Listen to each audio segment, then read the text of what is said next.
Okay, here is my first presentation for Gv3.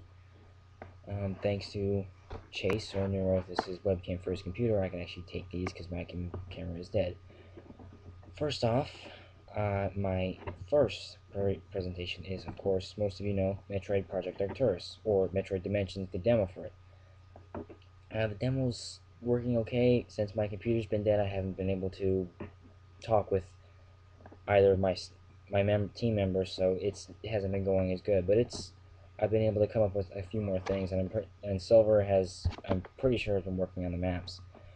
But as far as Arcturus goes, I've been collecting things such as music or music mixes that I would decide to put in there, thinking of music, storylines, um, level designs, how things would look, cutscenes, stuff like that, all in my head. The video for Arcturus is actually it's going to be quite short because there's not much to tell about it. But what I can say is multiplayer is working out great. It's doing really good. The finishers are looking more and more promising than they did as last time. The weapon system is looking very nice. It's working very good out as far as the way I'm designing it goes. Making music for it is not going really fast, but it's going nice and steady. Slow but steady. Um, First off, I want to say that Arcturus probably it won't be actually be Arcturus itself won't be made for a while. Dimensions is going to be there for at least 1 to 2 years before Arcturus is either finished or worked on. I have a secret project that I'm hoping which I will reveal in a later video, that I'm hoping will allow Arcturus to be funded and made by actual professionals and not just a Wii homebrew 3D programming thing that I found, which is a backup plan in case my other project doesn't work. And that way Arcturus can actually be made on the Wii for the Wii. Actually, if you want to search for it, it's a Fission thing. It's called Fission for the Wii homebrew 3D programming. It actually looks really great.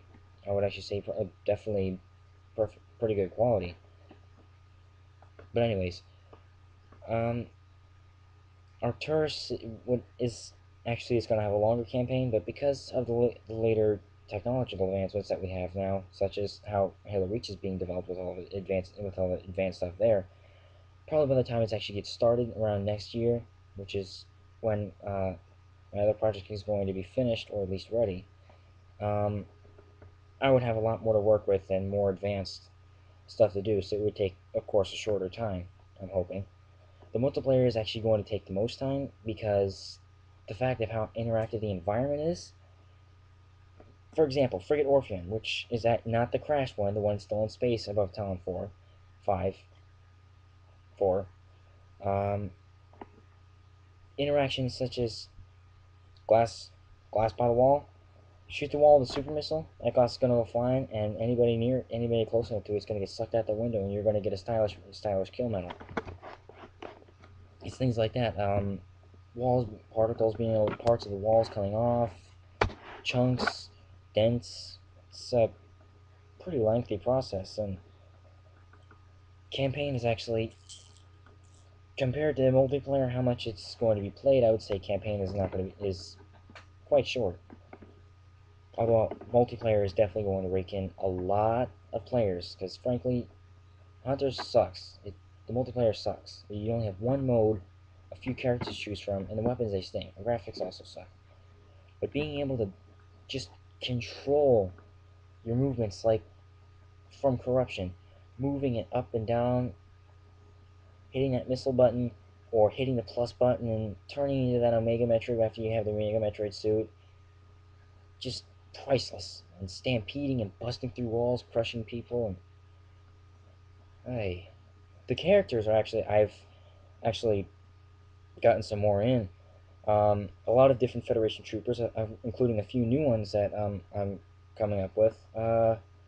space pirates. Of course, all of them that are in story mode are playable, except the really giant ones, like the Omega pirate-sized ones or Elite pirate-sized ones.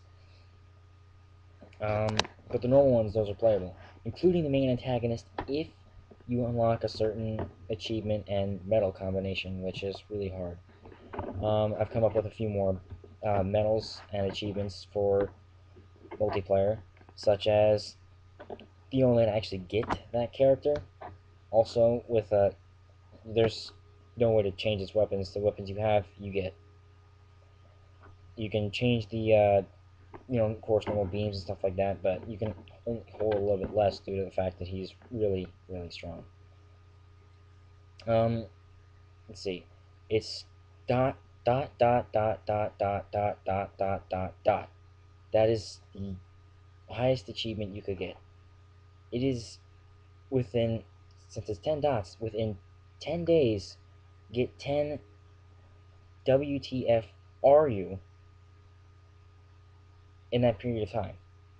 Now, WTFRU is actually another achievement which gives you specific loadouts for characters. So you can, if you were starting out, if instead of starting out with Trace with his power beam, you could start out with Trace with the scatter beam and whatever his melee would be and stuff like that.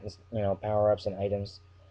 So actually being skilled would be, you could definitely tell who's skilled, because the detection system in the game will be, there's no way to farm achievements. There's no way to go into a multiplayer match, a private multiplayer match, or a multiplayer match. You organize yourself and have somebody just stand there while you just sitting there killing them and killing them and killing them. There's no way to do that because the game will detect that instantly. You actually have to be skilled in order to get these, which coincidentally I don't think I'll be able to get most of them. But back on subject, WTFRU is when you get 80 kills in any multiplayer match with no deaths. 80 kills, 0 deaths.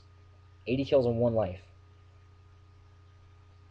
Of course, things like team deathmatch and stuff like that. You can get them because there's a larger one, kind of like Big Team for Halo, except maybe a little bigger, like 18 players instead, or maybe like 20 or something, 10 for each. That it has I think 120. That will have a 120 kill limit, so it would. Oh crap, I'm running out of time, but it would have 100 until, so you could get it in there. It's just harder. But things like CTF and or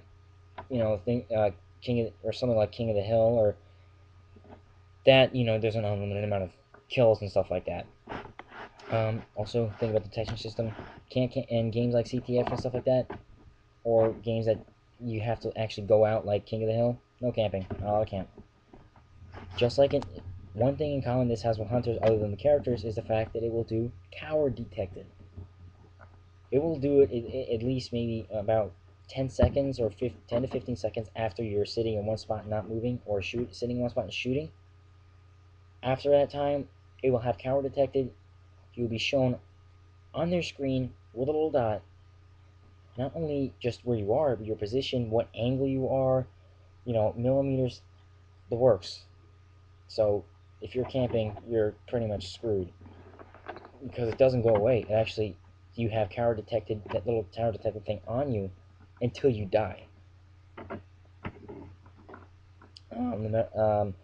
Now, seriously, WTF, which is an earlier one, is get 40 kills in any one match without any deaths. Which also gives you different kinds of armor. The other one, the series WTF also gives you armor and loadouts, but it's not like, maybe just specific helmets or attachments, things like that. Oh, about 30 seconds left. Well, that's pretty much a wrap. In about the next 30 seconds, I'll talk about the other medals and achievements you can get.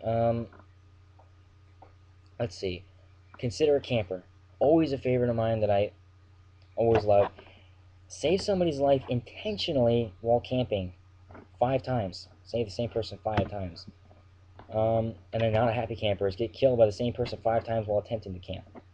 Okay, I'm approaching a few seconds. See you in my next video, and